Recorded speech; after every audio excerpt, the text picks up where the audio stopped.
in real life on earth, it's hard to do this. It is hard to do this. It is some of the lessons here is like, we will be faced with obstacles. We will be born in a situation. Our ego will be completely identified with this situation. We will have forgotten our unlimited spirit and our unlimited power.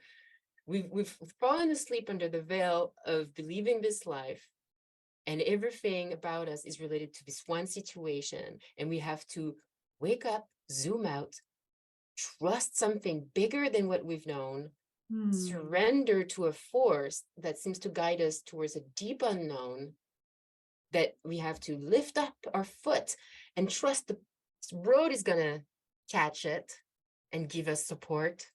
It's the capacity to have a foot in both reality, being incarnate and having chosen an individual being in self and body, while knowing that I am part of everything. I am everything.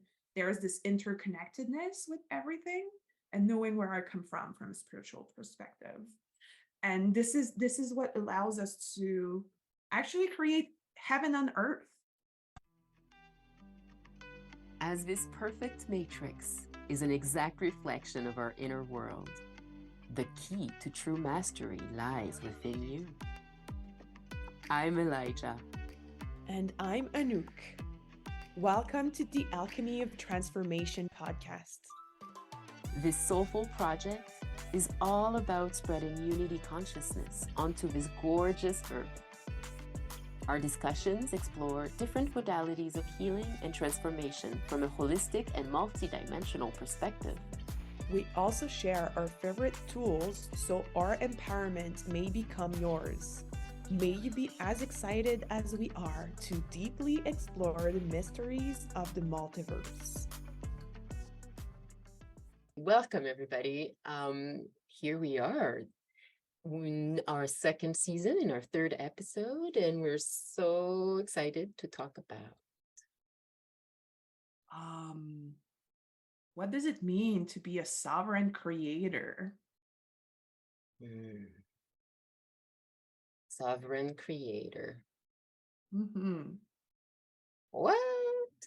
Yeah, we're kind of aiming high.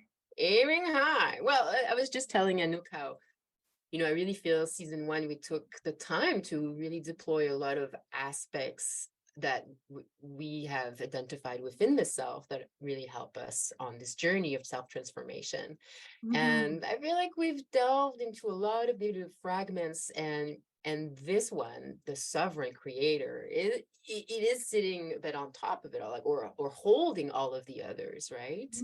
So I think we're all ready for this. Yeah, the expression that came to mind while you were speaking is foundational blocks. So all the pieces that creates or builds who we are as a human and divine being. And the sovereign creator, as you well said, is what lies on the top of it. Or like, even when you say on top of it, like, brings hierarchy. It's like, I feel it's like hold. Embrace it all. Embraces it all. And like, I love, creating this analogy that we're drivers of this multidimensional vehicle. And I guess, to me, the goal of the sovereign creator is to be at the seat of the driver. Who's driving my multidimensional vehicle? The sovereign creator. But why? What is sovereignty? Anouk, could you give us a definition of sovereignty? As I mentioned to you before we start the recording, I had this idea of what sovereignty is, but I was curious about like getting a definition. So, and I found one that is super short and super powerful, which is freedom from external control, autonomy. And I feel like it grasps very well what sovereignty means to me. Can you say it again? Yeah, I'm gonna go back to the Freedom. freedom from external control, autonomy. Freedom from external control. Being autonomous. Mm-hmm. Yeah, which points out to our freedom, to our free will as soul, as being. Yeah, our own sense of agency, the Mm-hmm. desire to do, to accomplish, to be, to feel, and to create a situation, an environment, a life that manifests it, that is a place where these things that we want can be in. Mm-hmm. And Mm-hmm. I think it's important to have these kind of conversations because we really are the generations, you know, the last 50, 60 years, 70 years, generations that are changing the way things are. When before there was a lot more rigidity in your religion, your couple, your profession, Mm-hmm. and you didn't have much choice. And now all of the space that is made for transgenderism and non-binarism also is like people saying, hey, I want to have my own agency Mm-hmm. in my gender or my sexuality, in how I express myself. Like Mm-hmm. there's this pull more and more in humanity right now for saying, hey, leave me alone with your preconceived things. I want to be my true self. Mm-hmm. Yeah, which feels to me like this transition we're in from the Pisces age towards Aquarian age. And we're kind of breaking free from all those external forces, um, EI religious forces that were initially external, but that we internalized a lot about morality and what we should do or not do. Um, and that prescribes very specific way to be a good little boy or a good little girl. And now there's just this like acknowledgement by more and more people that we are sovereign while being um I don't like the term governed, but guided or um like being part of a whole, right? From the moment I acknowledge unity consciousness or the principle of unity, I am not separate from you, you are me, I am you. There are things that I will never do because your suffering is my suffering. So there is some kind of ethics that rises from that principle. But still, I am a free being, and I whatever is respectful of life and its integrity and its well-being, um, I am free to explore within that range. And as you mentioned, gender identity or the type of profession um, I'm gonna practice or my self-expression, they're all within the realm of respect of life, right? And still, there is so much external control around Mm-hmm. what is considered as moral from a religious perspective that we're still breaking free from. Mm-hmm. Yeah. Wow. That was a lot. I want to touch on so many things that popped up that you said that came into my psyche. Woo! I should have taken notes there. Um, and yeah, I think what I want to surf on right away, some of the things you brought up, like that's it, like the definition says freedom from external influences or Control. control, external control. And it's like, as an adult, there are laws that there's consequences if I break, and they're kind of a guidance. And that's really truly an external force, an external control. But as we've said a lot, and a lot of what season one is how much we've internalized really young, the external control, and then becoming sovereign is not only being clear on, well, who am I in the face of law, and how do I want to respond to this particular law? And also, who am I in the face of my internalized voices of what shoulds and shouldn't be's, you know, that were originally external, but are now part of my inner cosmology. But they're kind of like inner critics that we have to learn to distinguish them from the voice of our real self, of our divinity, of what's authentic to us. I think that Even then, if I may, yeah, shoot. it's not necessarily just critics, right? But Mhm. it's also like at some point on my path to discovering what sovereignty is, because I believe it's a path. I don't think I'll ever be the destination as a human of my purest integrity. Like it's a path, it's a method, it's a process of transformation, and it's also inherently what will make me the most free and the most happy, and as an individual and as a part of a bigger whole.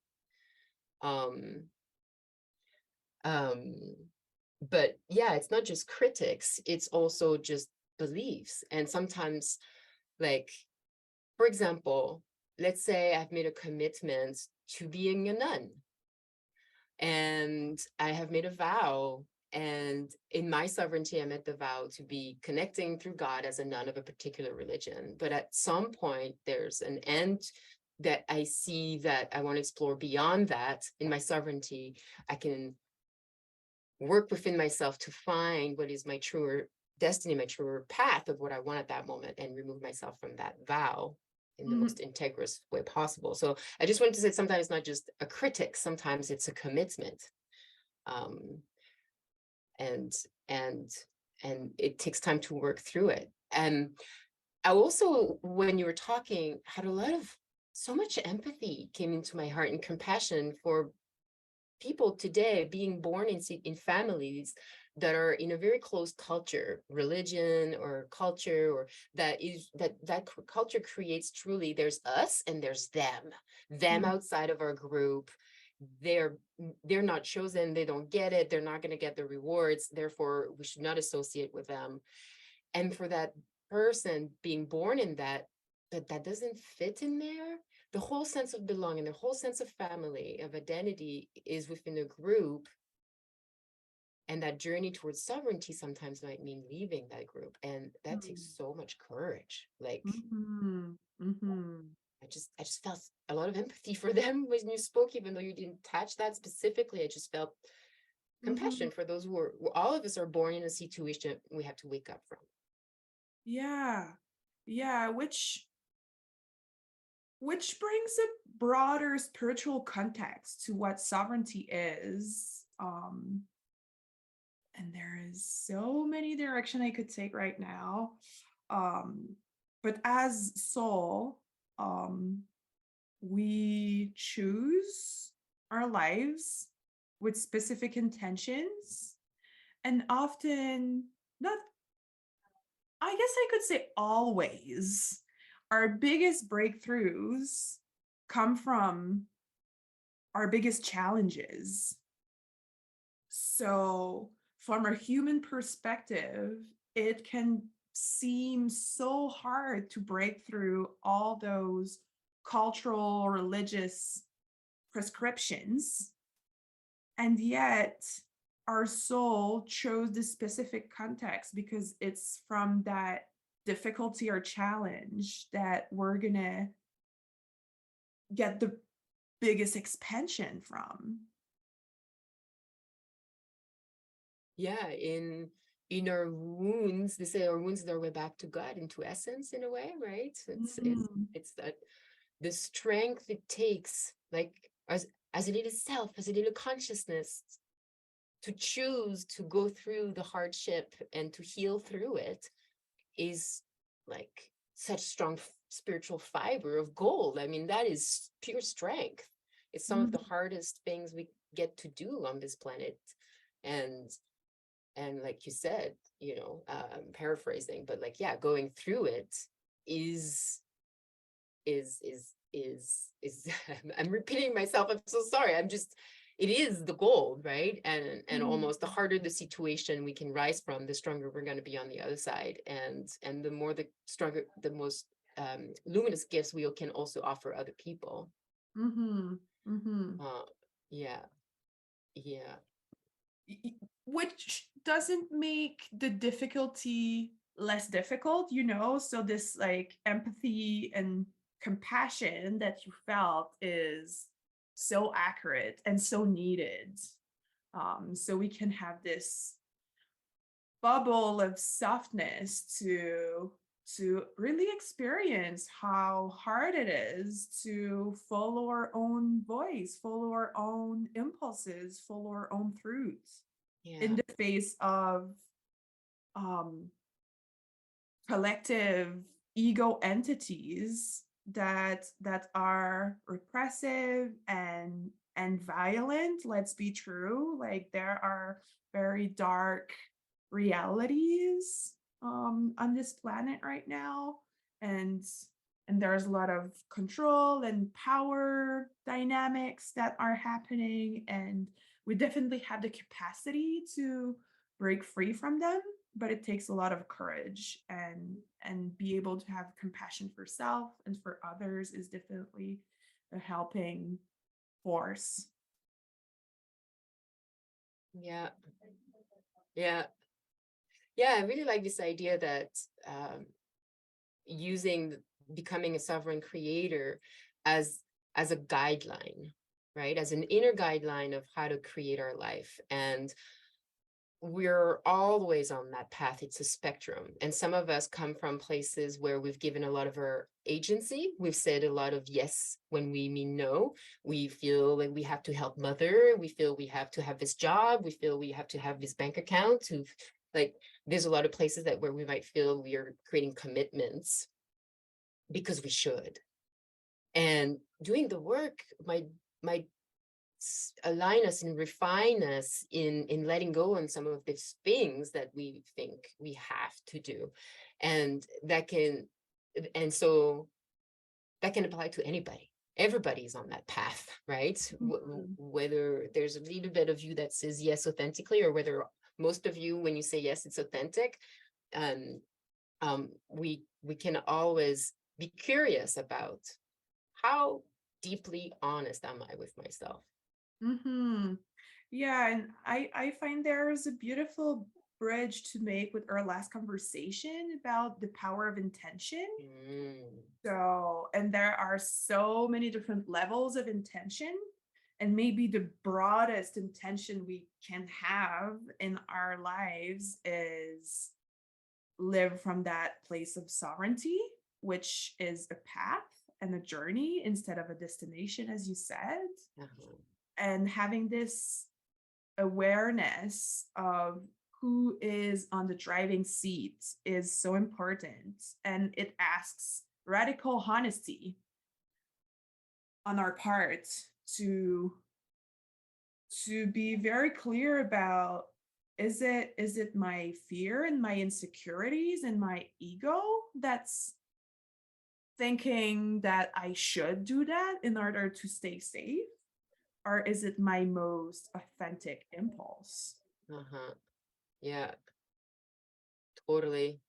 That need to sit and observe and really be radically honest about what we see and what's the source of it. When you were saying that, oh, sorry, I was just about to add a little bit about the last conversation we had about intention.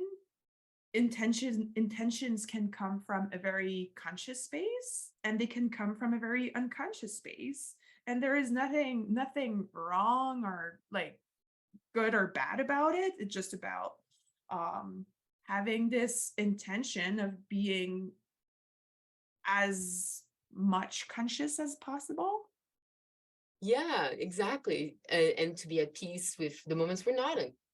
Oops, that one slipped through my eye of awareness, and that's okay. Now I see it, and it's great. Now I get to see it and congratulate myself, and be thankful that right now I am present. I want to say this. When you talked earlier, I imagine the person, like for some reason in this conversation right now, I'm really thinking, and for some reason, it's like I'm talking to you specifically. If you're in a situation where you're feeling like stuck and you would be so happy to be in touch with your sovereign creator, but like, fuck, there's those people in these situations, and like, fuck you for talking about the sovereign creator. How do I deal with the people in my life that take away my agency, that want my Mhm. sovereignty? Like I just, for some reason, I just felt that some of our listeners might have an anger or a reaction to this conversation, Mhm. Mhm. because it is not that easy.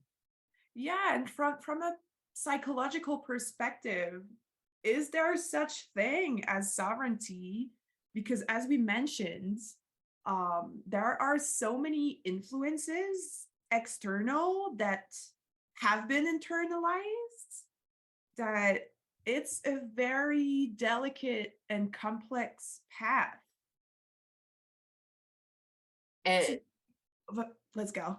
to choose oneself, I was just going to Mhm. finish your sentence, is like, it is such a hard path to choose oneself again and again and again, e- even if it means like choosing oneself sometimes mean letting go of something that is so important to us. I was Mhm. just doing the editing to a prior podcast that you and I did on the inner child. And in there, you share with us how you used to be in love with this man, but he wasn't giving you what you felt you needed at the time. And that took, it was a process for you to go through to truly choose yourself and let go of this man.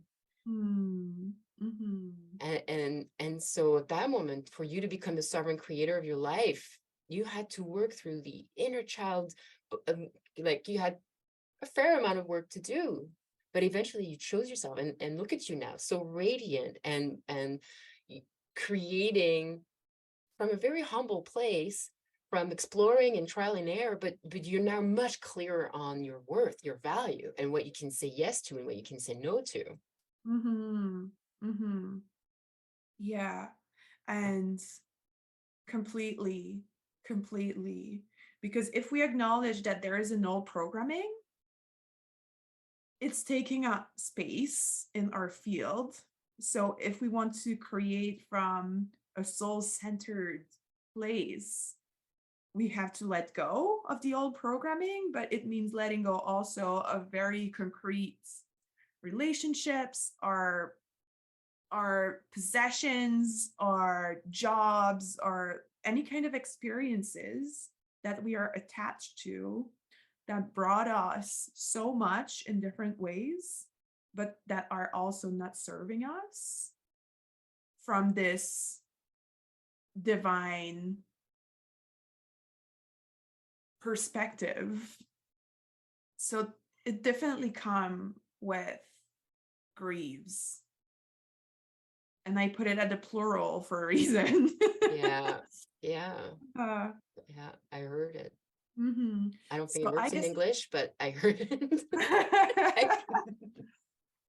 and I guess it's part of the anger or the frustration that some people could feel while tapping into the possibility of being a sovereign creator. And I guess that for some other person, there's even a like there are safety issues to removing ourselves from certain situation. Um, yeah, it's not Hmm. only like letting go of something dear to our heart. Sometimes it's like being afraid of being harmed Yeah, through the process of yeah. saying no to something or trying to remove ourselves from a situation. Hmm. Yeah, yeah. Just imagining like your whole life you've been in this culture, maybe even your education was tinted by this culture, and you don't have money of your own. Maybe you have children, and maybe your husband doesn't take care of you in the way he should, and maybe he's abusive. But in this culture, you gotta stay, you gotta stick around. And if you leave, you're moneyless, you got children, and you have no more family because that's not what you do in this culture, so you will be rejected. Mm-hmm. It's huge. It Like, is. fuck you. So, yeah, I'm sorry for saying these words, but like, I'm just imagining somebody listening to our light, oh, be empowered and choose your life. But in Mm-hmm. real life on earth, it's hard to do this. It is hard to do this. It is some of the lessons here is like, we will be faced with obstacles. We will be born in a situation. Our ego will be completely identified with this situation. We will have forgotten our unlimited spirit and our unlimited power. We've fallen asleep under the veil of believing this life, and everything about us is related to this one situation. And we have to wake up, zoom out, trust something bigger than what we've known, surrender to a force that seems to guide us towards a deep unknown, that we have to lift up our foot and trust the road is going to catch it and give us support. It can be huge. I just really feel called to saying that this conversation can be really like, and at the same time, the most fucking real conversation. I have to stop swearing. I'm sorry, but it is, I think, one of the biggest lessons of this planet. And I did this Buddhist retreat at some point. It was about death, and I really got to meditate a lot upon the fact that when we die, we don't bring our parents, we don't bring our belongings, we don't bring our knowledge, we don't bring our body, we don't bring our emotions. And then we're going to have another life and another life and another life. Slight reminder, everybody, you were born into a situation that is 1/1,000,000th of all the many situations you've experienced and will experience. And as hard as it may be to feel like you could experience something else than what is right now, you absolutely can.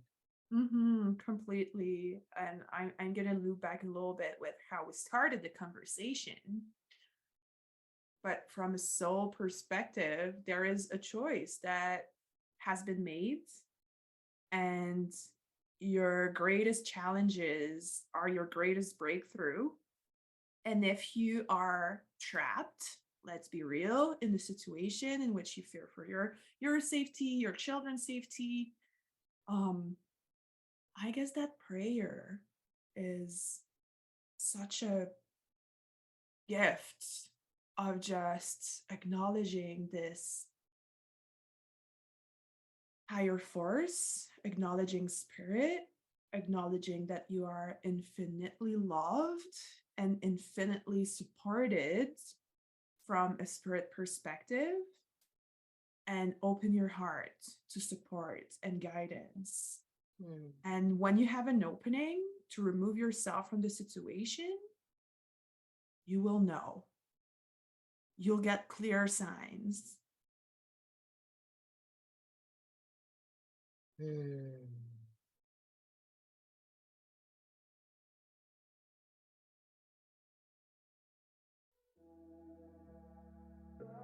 Hey, we're interrupting this conversation to let you know that our offers go beyond this podcast. Oh, yeah? What are your offerings these days, Anouk? Everything I do ties in with helping people remember their divinity and tap into their creative superpower and inner wisdom. Currently, I offer private transformation coaching and will come up soon with some group offerings. You can also buy my sacred artwork on Etsy. How about you, Elijah? I'm transforming 25 years of spiritual research into edutainment. From interdimensional storytelling to gamified spiritual experiences, I create content that holds space for our divinity. Curious? Make sure to connect with us on our socials. And so choosing oneself might not always mean, a big rapture from our community. Sometimes it's just about like standing up in certain important relationships and knowing about boundaries and knowing that what you are is unique and 100% acceptable. And And you can fine-tune relationships, situations to more and more embrace who you're becoming and who choosing to become. And it Mhm. can become a really beautiful, fine art to enter into a conversation with an other that have their own agenda, their own sovereignty, their own co-creating capacity, and to become more and more apt at navigating what could appear as a duality or as a confrontation, and sit more and more in that place of unity within oneself, of deep self-love and self-acceptance, both for yourself and being like, I can have what I want, like like what my soul desires, not my ego. And the other person on the other side can also have what they want. And to sit Mhm. in that place where we're a bit both bigger and we can hold each other and accept that the other might be different. Maybe they have an opposing view, and maybe they're not even in a space right now where maybe they're critical of what you want to do.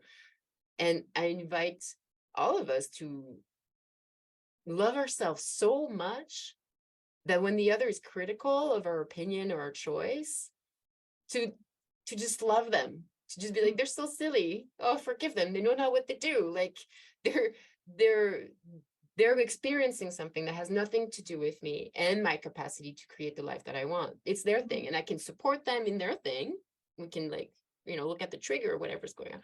But at the end of the day, I deserve that which that I feel is next for me. Mhm. Mhm. Yeah, because we kind of addressed the most extreme situations, but in the daily life of most people, what we perceive as threats is often made up from the old program, from an inner child perspective of seeking love outside of myself. And I so want approval because your approval is a sign that I'm lovable, instead of embracing a logic from the inside out and just knowing so deep inside of me that I am totally worthy and lovable. And from this inner knowing, choosing my path, choosing my words, choosing my whatever, despite of your approval or disapproval, and knowing that by doing so, I'm gonna attract to me people and situations that are going to match this vibration of mine. Yeah, completely. One image that I have for the sovereign creator, because I studied the aura and the chakra, I often imagine the feel like this torus around a person. And the sovereign creator is sitting slash standing, depending on your most powerful preferred position, is sitting within its own bright big torus. So the torus is like this shape of energy that goes through the core, goes up the head and around the body and down, and then up through the legs, through the core. And the energy also does the opposite, going down and around and up through the crown. And so this field is like a donut. This field is like your creation sphere. It's your own portable creation, and whatever electrons you magnetize will take shape of what you've thought about and created in your mind, in your psycho-spiritual soul self, emotional self. And so the sovereign creator is sitting at the center of his torus, as aware as possible of all of the filters that are within that torus, all of the past emotions that are distorted still we're working through, all of the preconceived ideas about how to succeed, owning your own story about what it is that you think, right? Really truly owning all of the aspects that are alive and sitting and living and inhabiting the torus, Hmm. and being completely at peace with as much of the light and the dark pieces that are in there too, because we are in a dualistic reality partially. And the unity consciousness invites us to be okay with both light and darkness. Mhm. Right? So I just wanted to share that image of sitting strongly in our field with full love for all that's in there, in birth and in death and in process. Mm-hmm. Mm-hmm. And I don't think we brought, maybe we did. I'm so attuned with the present moment that, yeah, even what happened 10 minutes ago doesn't seem so clear to me. But I don't know if we addressed the question, like, is there such thing as sovereignty? I think we did in different ways, Yeah. but there are definitely people asking that question right now. Um, and the image or the practice you just brought into the conversation is such a beautiful process, which brings back to the notion of journey or path instead of like destination. And I am a sovereign creator and that's it. It's a path of mastery that we own more and more and more. And paradoxically, being a sovereign creator probably asked from us to acknowledge that sometimes we are absolutely not. And that's perfectly okay because we decided duality. We chose duality. We chose being human. We chose to forget, to have all kind of experiences and get to know ourselves in so many different ways that it adds to this field of energy that we truly are. And we are constantly navigating that huge complexity. So there is for sure an intention and a commitment to walk this path of sovereign creation. And I think that as a collective, we are on the threshold of something completely different to what we've experienced on Earth for the past couple of millennia. And as we're birthing this new way of living, this new consciousness, this new world, we are also encountering a lot of resistance, The right? contractions. Exactly. So I guess that the best place or space to sit in is welcome it all. As you said, welcome the darkness, welcome our divinity or light, and just accept that we oscillate between both and that our perfection lies in our imperfection, and making it an exciting journey.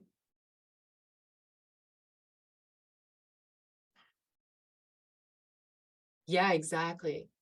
Accepting that it's a journey and not judging ourselves for who we think we are today, and to observe that who we think we are today is a tiny perspective of the whole thing that we actually are. And then the situation we think we are in is filtered by that temporary person we are seeming to be at the moment. and, that things are a lot more vast than they appear, especially when we're looking at them through our contracted ego. You talked about something before our call, and you kind of touched onto it in this recorded conversation. The journey of a soul that is, you know the one I'm talking about? Would you mind sharing that again? Yeah. And I kind of touched it without mentioning it clearly, but in the book, the Jeshua's channelings, which is about light workers and this wave of, we can either call them star seeds or light workers, or but there is a whole, the earth is flooded with souls from everywhere in the cosmos right now, to help rise the vibration and transform the consciousness and give birth to this new earth we were just talking about. And all those channelings are about educating ourselves from where we come from as souls, if we identify with this soul family or soul group. And I'm pretty sure it includes many soul families or groups. But anyway, just putting a little context around. And in this book, he talks about the cycle or journey of a soul. So although at a source level, like time is not as linear as we experience it in the 3D, at some point a soul is born, and it would be the first stage. So a soul is born, so there is some kind of differentiation from the whole, but we're still pretty much connected with source, with unity. And we kind of experience what he calls the Garden of Eden, which is just perfection. It's our angelic self connected with all that is, knowing that everything's perfect, everything's okay. Um, and then there's a calling to experience more of being separate. Just it's more like the way I feel or tap into it is the adventurer spirit, like the desire to go explore and get to know ourselves. And I guess it's from that point that the soul engage in cycles of incarnation and just experiment with different bodies, different realities, maybe on Earth or on other planets. Um, and at that stage of a soul development, it's where the ego occurs, in the sense that the ego is a neutral tool that soul uses to experience itself as an individual, as a separate entity, so we can create experiences that gonna enrich our knowing, our knowledge as a soul. And something happened during this experiment on Earth, where we just started to identify with ego so much that we kind of took down this path um of separateness, at a point where all the dramas and intensity and suffering that's happening on Earth right now is the result of millennia of forgetfulness, which in return is our biggest trampoline, or like something that's going to propel us back to our divine self. An expression that kept coming back to me lately is being broken open. So experiencing suffering is what is going to awaken us at some point, because when we are done with suffering, what's left is coming back to our divinity. And I had a couple moments like that in my life, of like feeling so desperate and so lonely and so like in such a state of pain that I was broken open. Like it just right away opened myself to come back to my divinity, come back to my soul, come back to source. So, and it's the threshold we are at right now on Earth, of being done with power trip, power games, with being separate from each other, and just remembering where we really come from, which is this infinite field of consciousness and unity. And this is the third stage that Jeshua um, explain in the channelings in the book, which is called Second Innocence. So reconnecting with the Garden of Eden, but from this awareness and wisdom that we gain through those cycles of incarnation. So while it's the capacity to have a foot in both reality, being incarnate and having chosen an individual being in self and body, while knowing that I am part of everything. I am everything. There's this interconnectedness with everything, and knowing where I come from a spiritual perspective. And this is what allows us to actually create heaven on earth.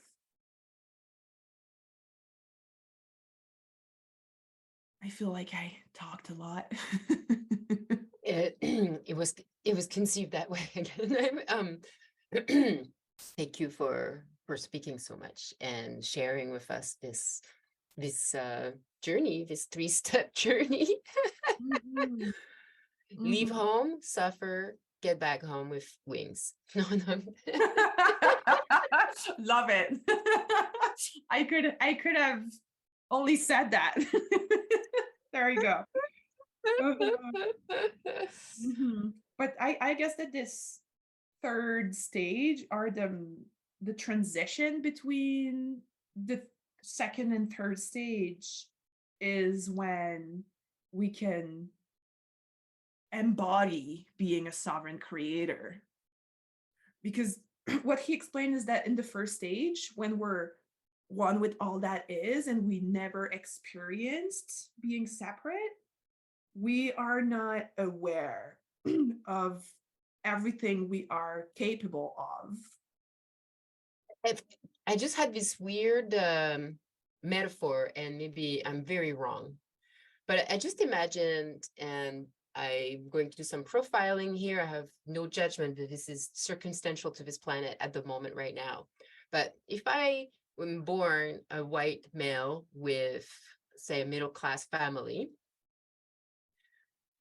life is good. I mean, it might not be perfect, but it's safe, blah, blah, blah. And might not understand the struggle of the foreigner who had war in their home and they had to leave, and maybe their education is not recognized in the country they've come in, and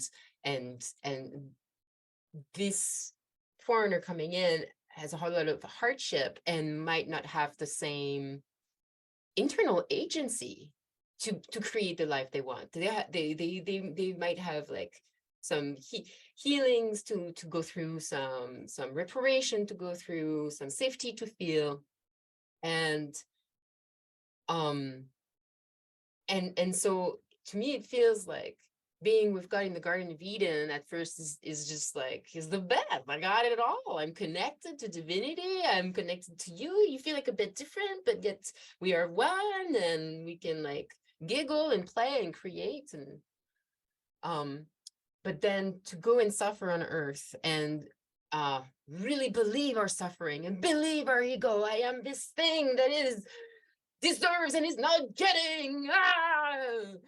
And then like do the work necessary to own my suffering and reopen, and from there being in an open state of connection, knowing suffering, knowing what it's can be like for so many different beings. Even if it's not my situation right now, I have memory that it can be somebody's experience, or that it has been my experience, and I can therefore have a compassion or a much more rich relationship to all.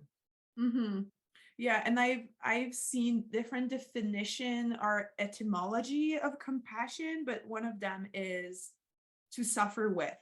So come being with, and passion meaning suffering in some way. I'm not a specialist, but yeah.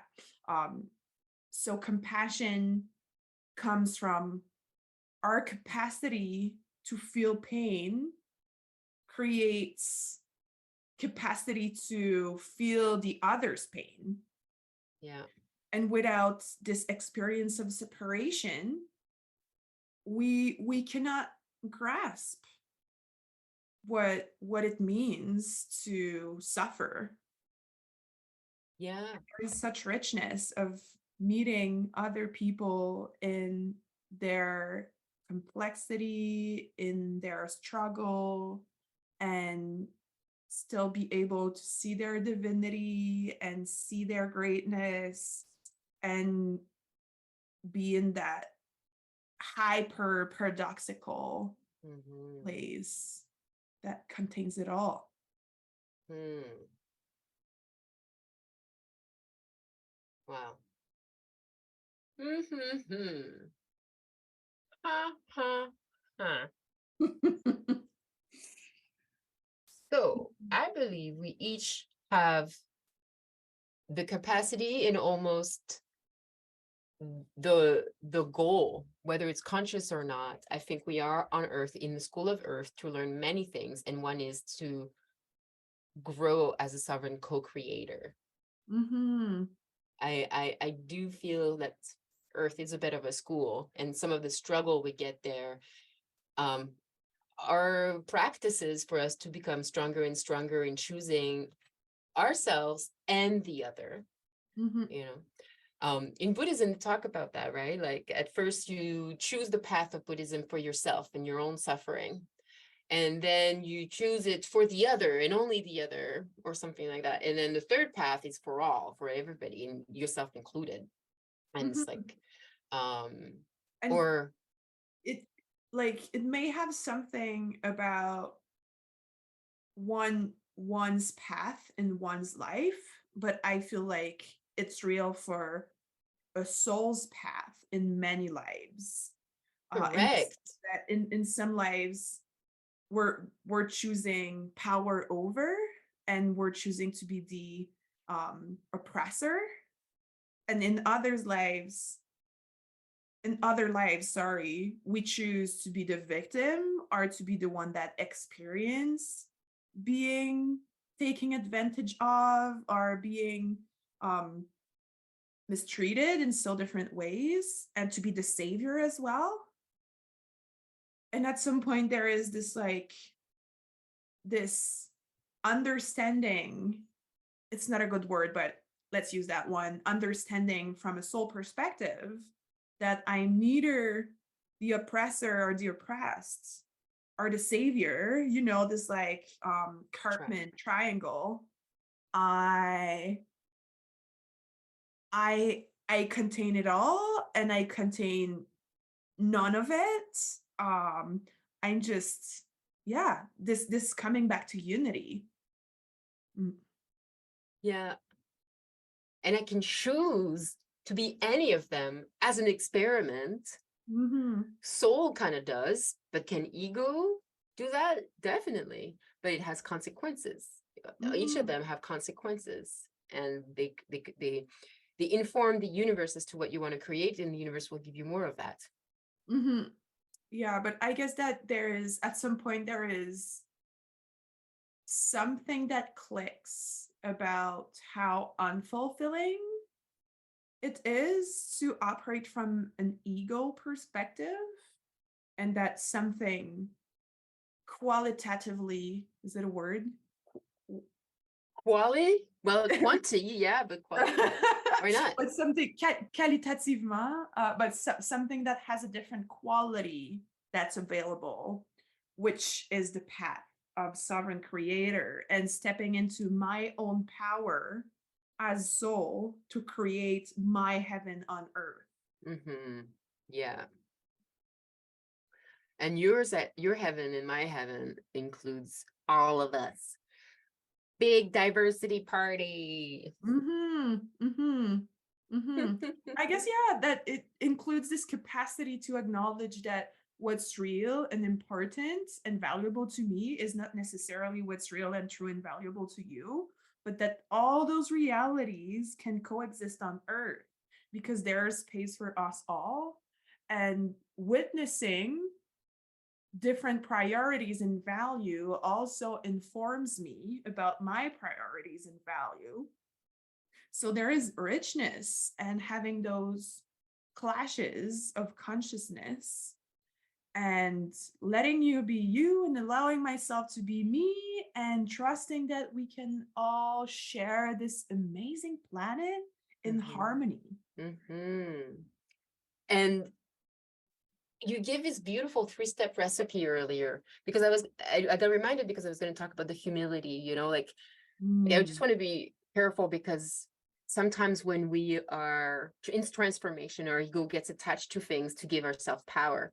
And I could imagine somebody being like, well, I'm on the path of being a sovereign creator and you're really annoying and you're a douche and I want you to get out of my life because that's how I create my life. And I just want to say, yeah, you could go that way. But one thing we keep saying is unity, and we are the other one. And you can create a process for everybody to get yours, what you want to create, without diminishing somebody else or canceling somebody. There's a whole cancel culture these days, right? Like, you don't have to cancel nobody to create your sovereign life. Completely. Yeah. When I was tapping into our conversation, there was just this like 3 steps recipe that appeared in my fields. The first one being humility, as you said, that this path of sovereign creation is not something separate, is something that is co-created first with soul, so our divine self, and with source and everything that is. So if we want to create heaven on earth, we have to create solidarity.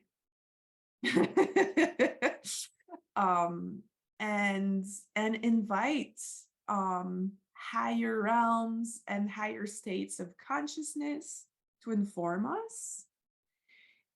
And then from this place of humility, be able to practice radical honesty, which would be the second step. Because I have all those, like all this karma and all this programming from early childhood, and cultural prescription and stuff. And as we said, it's like this back and forth between higher states of consciousness and going back to ego and wounded. Can you repeat it, but the internet, like, just before wounded ego? Just before what? Wounded ego?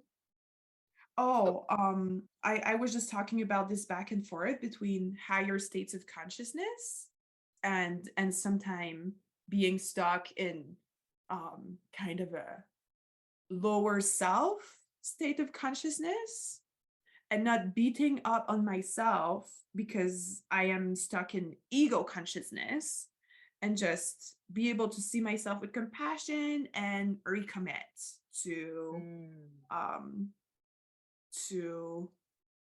a divine way to create. I love it. And Recommit.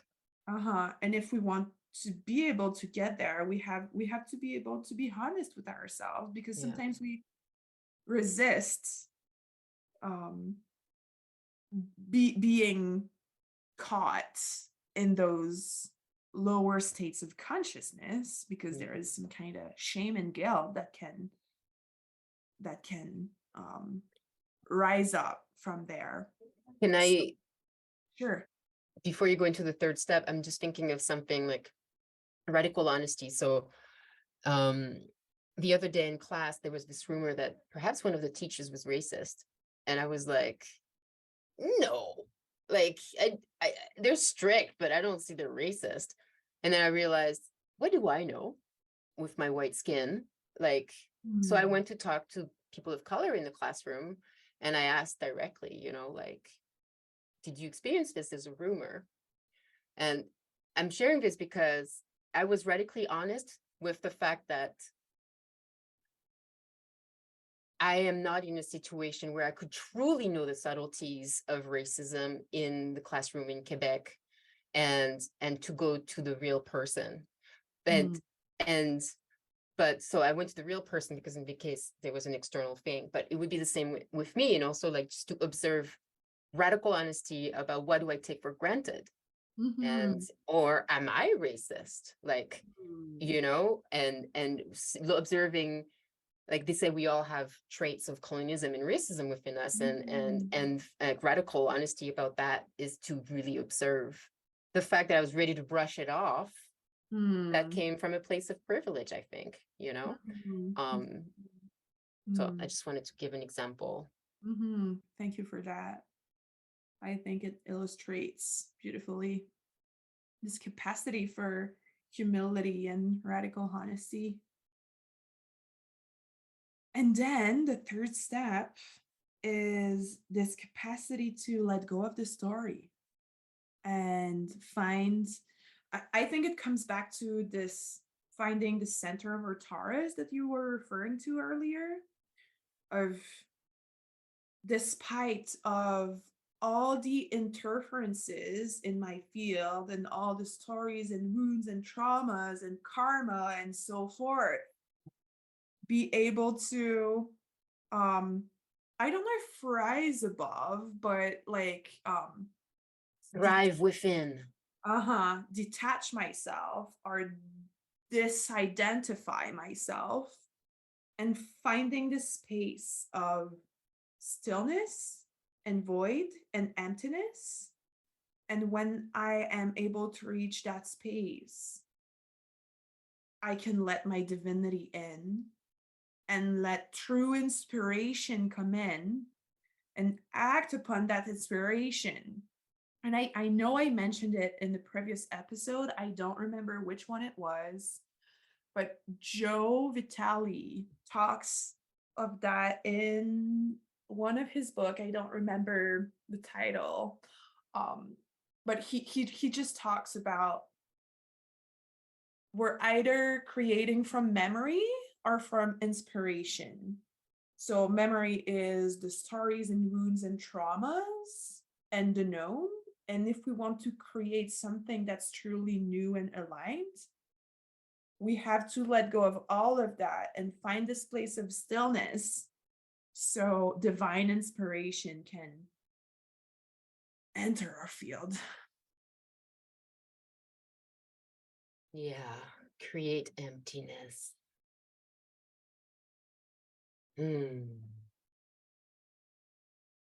Emptiness, mama, emptiness. Pure void.